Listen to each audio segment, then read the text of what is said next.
Okay, thanks for Professor Zhuang's introduction. It's my great honor to present my recent work titled Evolution Mechanism of Solid Fluid Phase Transition in a Whole Process of Sand Flow Liquefaction. I'm Ye Bing from Tongji University. First, I would like to introduce the background of this research. As indicated by the previous speakers, we know that soil liquefaction is one of the most dangerous threats to civil engineering structures constructed in sandy ground. And it can cause many damages to structures. Also can cause landslides. Field investigations and laboratory tests have shown that for medium-dense sand, liquefaction can cause the finite deformation of ground. In cyclic structural test, we can see that the medium-dense sand can exhibit liquefaction behavior of cyclic mobility. And for very loose sand, liquefaction can cause very large flow deformation. This flow deformation, we can call it flow liquefaction. So in laboratory test, when flow liquefaction is triggered, we can see that the stress path will move directly towards the zero stress state, accompanied by very large flow deformation. When we want to model the liquefaction behavior of medium-dense sand, because the soil still behaves like solid. So we can use some elastoplastic condition model to model its behavior. But for flow liquefaction, the situation is more complex because before the flow liquefaction, the soil can behave like solid.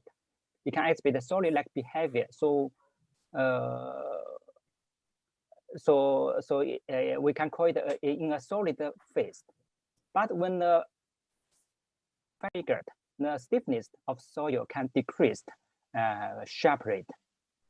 So when the soil enters the post-liquefaction state, the soil can behave like fluid, and we call it fluid-like behavior.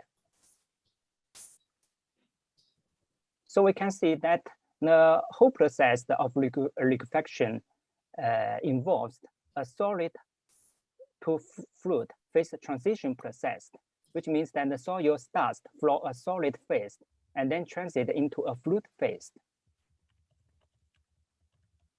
So for fluid liquefaction, how we can model its behavior? So before liquefaction, I know that the soil behaves like solid. So many researchers have developed solid constitutive models such as elastoplastic model to simulate its behavior.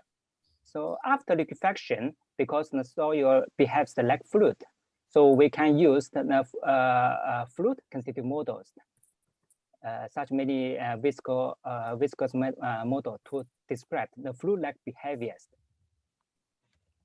But the solid fluid phase transition process cannot be properly modeled by these two kinds of constitutive models because these two kinds of models were applied separately. So they cannot describe the evolution characteristics from the solid phase to the fluid phase. So in this study, we're trying to establish a constitutive model that can properly describe the solid phase transition process during the whole process of flow liquefaction. But before establish this model, there are two key issues that we should solve first. First is that when the phase transition occurs, and the second is that how the solid-like behavior transits to the fluid-like behavior. So before establishing the model, we conducted some cyclic reaction tests on loose sand to study the whole process of flow liquefaction. Then I will introduce the experimental work. This is the apparatus we used. This is a cyclic triaxial apparatus. And the material we used is tubular sand. This is a widely used geotechnical testing material. This is the photo of the material. And the sample preparation, we use the most typing method to prepare the sample.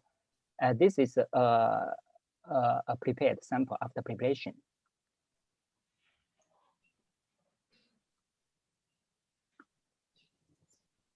This graph displays the testing results of a very loose sand.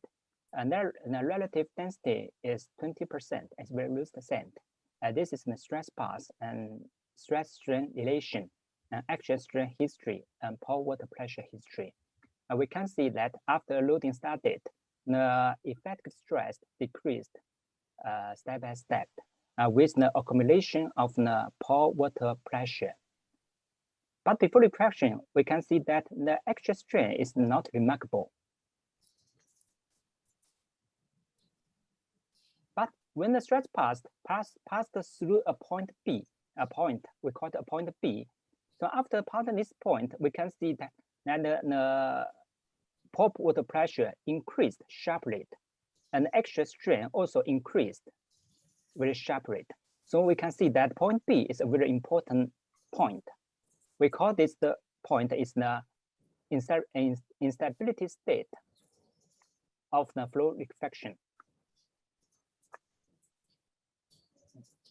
We also conducted some other tests under different conditions, including different densities and different initial stress and different amplitude of the cyclic stress. And in all these tests, we'll also we see the same characters of the instability state. There is a sudden loss of the strength accompanied by a rapid development of strength and pore water pressure. So, so in this study, we regard the point B, that's the instability state, as the onset of phase transition from a solid to a fluid, as the starting point of the phase transition process. Then I will introduce the formulation of the constitutive model for the flow liquefaction. This is a framework of our constitutive model. In the whole process of flow liquefaction, we defined 3 states. And the first is the initial state, that is the starting point of the loading. And the second is the instability state, that is what I introduced, the point B. And the last point is the initial liquefaction state at point C. When reached the point C, the sand and the soil was completely liquefied. So in the stage between point A and point B, the soil behaves as a solid. So the soil is in a solid phase. So in solid phase, we can use the normal elastoplastic model to describe its behavior. So in the stage between point B and point C, the flow liquefaction has been triggered. So the soil behaves possess both the solid and fluid characteristics. So it's a transit process from solid to fluid. So we call it a solid fluid phase. So during this phase, we can use we can combine the elastoplastic and fluid models together to describe the solid fluid phase behavior. So after reaching the point C, it's a completely fluid behavior. So we can use the fluid model to describe its behavior. Then we will answer the first question, when to transit. In 1988, Hill proposed an instability theory. In his theory, the loss of stability in elastoplastic solid can be expressed as this equation is the stress rate multiplied the strain rate equals 0. So we can use this equation to determine the instability state. So under the triaxial conditions, the formulation proposed by Hill can be expressed in this form. In elastoplastic relationship, it is also often used the matrix form to express the relation. So because we are study liquefaction, so so we can use the untrained condition to define these parameters. So finally we can get this equation. By combined these two equations, then we can obtain this expression. So in this expression, because the strain rate cannot be equal 0, so we can obtain the parameter CQQ equals 0, which means that CQ equals 0 is a criteria that can be determined the instability state of soil. So we can apply the criteria into any elastoplastic model. So here we just applied into a conservative model proposed in 1927. So after some derivation, we can obtain a hardening modulus. The CQQ equals 0 can be derived to get a critical value of the hardening modulus, which means that if the hardening modulus equals the HL in this expression, so it's the same as the CQQ equals 0. So we can use this expression instead of CQQ 0 to determine the instability state. Okay, now we can conduct some simulations of the sand with different densities to check whether whether this expression can be used to determine the instability state. So these are 3 simulations on medial dense sand, on dense sand, medial dense sand, and very loose sand. This is the values of H minus HL in the calculation. So we can see that for dense sand and medial dense sand, the parameter of H is always larger than HL, which means that this value is greater than 0. But for the flow liquefaction, for the very loose sand, the H minus HL can be equal 0 at point B, which means that this criteria was satisfied for loose sand, but cannot satisfied by the dense sand and medial dense sand. So this means that the criteria proposed by us can be used to determine whether the instability state can occur during flow liquefaction and cannot occur during the cyclic mobility phenomenon.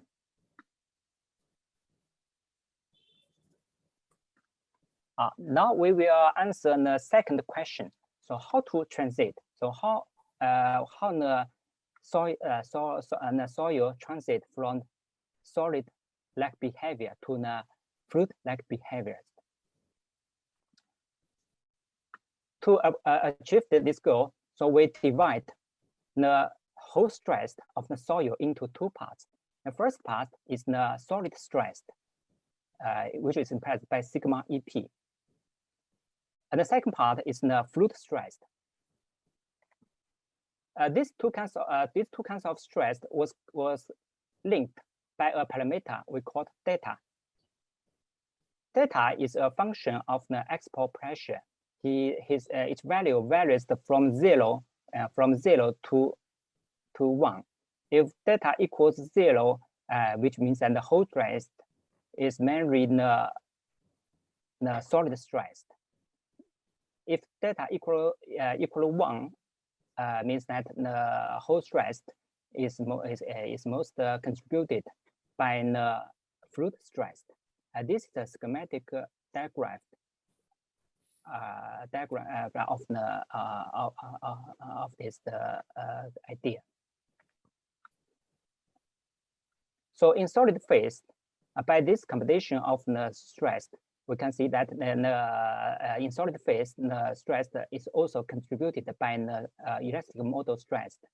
In the solid fluid phase, because the data varies from 0 to 1, so the whole stress is contributed by both the solid stress and the fluid stress. And in the completed liquefaction state, and in the fluid phase, and the stress is mainly contributed by the fluid stress. In this study, we use the Bingham fluid model to model the fluid behavior. Okay, now this is the simulation results. We used the combined model. This is the time history of the stress. So we count that in this time history, the simulation was divided into 3 stages: the solid stage, and the phase transition stage, and the fluid stage. So in the solid stage, as we proposed, the stress was mainly contributed by the solid stress. When into the phase transition stage, we can see that the solid stress decreased quickly, and the fluid stress increased gradually.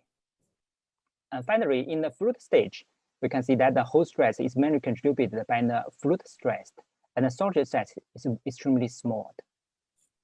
This simulation result agrees well with my idea. Finally, to verify the accuracy of the model, so another simulation was conducted to reproduce the experimental results performed by some other researchers. These are the experimental results performed by Yang and Pang in 2007. These are the simulation results simulated using the newly proposed combined models. We can see that the simulation results and the experimental results agrees rather well, so proving the accuracy of the proposed conjugative model. Finally, some conclusions. The instability state was considered as the onset of solid phase transition through a series of cyclic triaxial tests. A phase transition criteria based on Hill's stability theory was proposed to detect the onset of flow liquefaction. The proposed constitutive model allows the coexistence of an elastoplastic relation and a fluidal relation during the transient stage to simulate the entire process of flow liquefaction. The simulated results of Andrean cyclic test demonstrated that the proposed model can reflect the main characteristics of soil behavior during the entire process of flow liquefaction. That's all. Thanks for your attention.